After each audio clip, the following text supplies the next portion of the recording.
Thank you. I think it's safe to say that the excitement in the room this evening, the buzz around this event in recent days, comes from an obvious source. One writer's brilliance of storytelling, his boldness of imagination, and his awe-inspiring literary ambitions. That said, I'm admittedly surprised that you've all seen such greatness in only my first novel. And the rather brief description of my second, and I'd like to take the rest of this evening to tell you about my second novel, no. Instead of saying more about that, I myself would much rather hear one of the world's greatest contemporary writers, David Mitchell, discuss his latest feat of fiction, The Thousand Autumns of Jacob de Zoet. David Mitchell was born in Lancashire, England, and currently lives in West Cork, Ireland with his family. Between these coordinates, he's lived elsewhere, perhaps most notably in Japan, the setting of his new book and some of its predecessors. And indeed, it's on the evidence of Mitchell's work so far, 5 novels translated into some 19 languages, that fellow writers, critics, readers, and prize juries alike continue to praise him for the brilliance and boldness of his writing.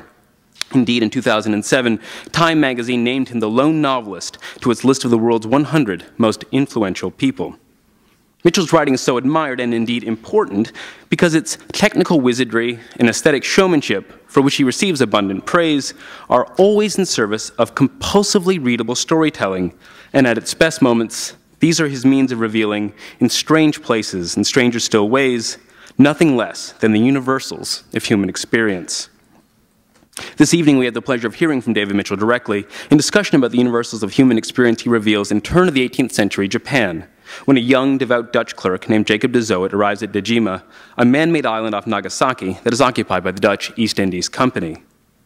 Soon after arriving, Jacob finds himself immersed in a world of intrigue, corruption, power politics, ritual, religion, and forbidden love, elements that intertwine and intensify as Jacob's story and the story of Orito Abigawa, the Japanese midwife he falls in love with, develop. Before we sit down and have a conversation about this wondrous novel, we are very fortunate that David has offered to give us a reading from it. And so, without further ado, ladies and gentlemen, David Mitchell.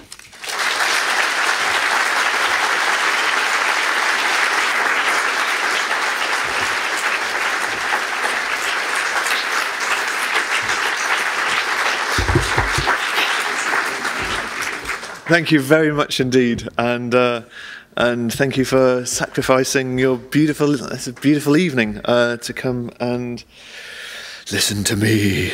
And thank you for that those wonderful introductions as well. I recorded them, and when I'm having bad days, I'll just replay them on my iPod.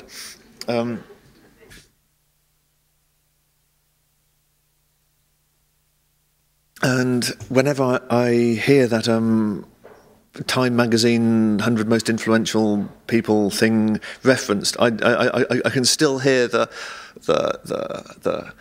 laughter of scorn from both my mother and my wife. And my wife helpfully pointed out that I'm not even the most influential person in the house. There are 4 of us in sort of our immediate household, and we worked it out, and I had to admit she's right. I came in at number 5 after the washing machine. So it's really nice that Time magazine sort of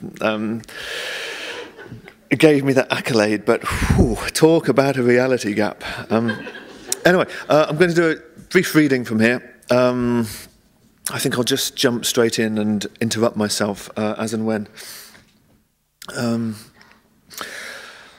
Picking slugs from the cabbages with a pair of chopsticks, Jacob notices a ladybird on his right hand. He makes a bridge for it with his left, which the insect obligingly crosses. Jacob repeats the exercise several times.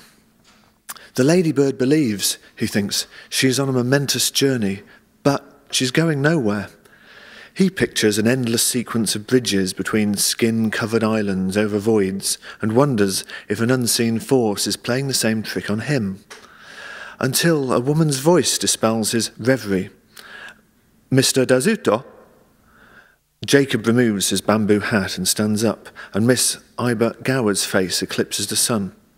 I beg pardon to disturb. Surprise, guilt, nervousness. Jacob feels many things. She notices the ladybird on his thumb. Tentor mushy. And in his eagerness to comprehend, he mishears, or bentor mushy. Or bentor mushy is luncheon box bug. She smiles. This, she indicates ladybird, is or tentor mushy. Tentor mushy, he says, and she nods like a pleased teacher. Her deep blue summer kimono and white headscarf lend her a nun's air. They're not alone. The inevitable guard stands by the garden gate. Garden. They clash, don't they? Garden. Michael, we're going to have to organise a product recall here. By the garden door, it's going to have to be now. Some things like that, of course, lots you can get by reading, but only if you read that one aloud could you ever notice it. So I would have had to have read all 500 pages in my hut. God, no, too late now. Jacob tries to ignore him, the guard. It's ladybird in Dutch, gardener's friend.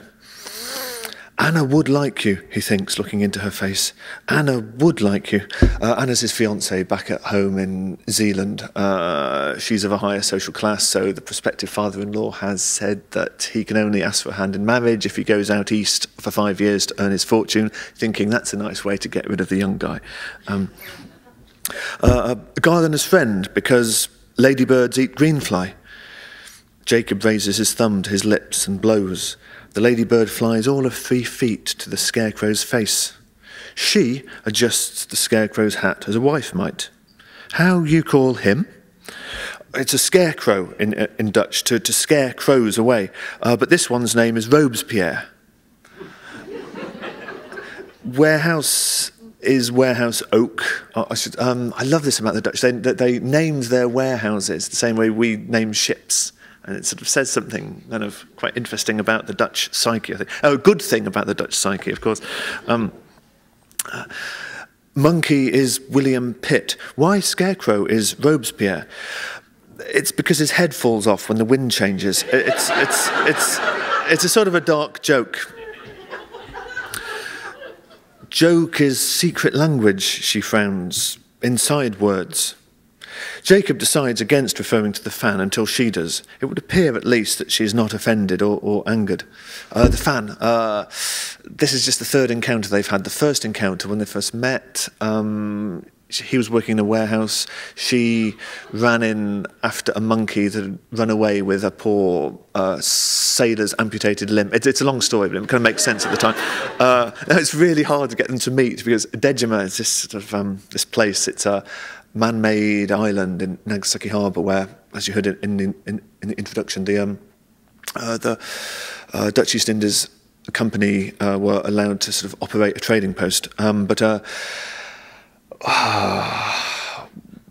Potentially a very rich place for a novel, I thought. But then once I started writing, I also realised it's an anti-plot device. The whole point was to prevent the unexpected. The Japanese sort of isolated it at the far western end of the country. It's a very small island. I say island, you might think of mountains and hills and trees. It was tiny, probably twice the size of this hall. 3 times, but very, very small. Just one street, a few warehouses, that was it.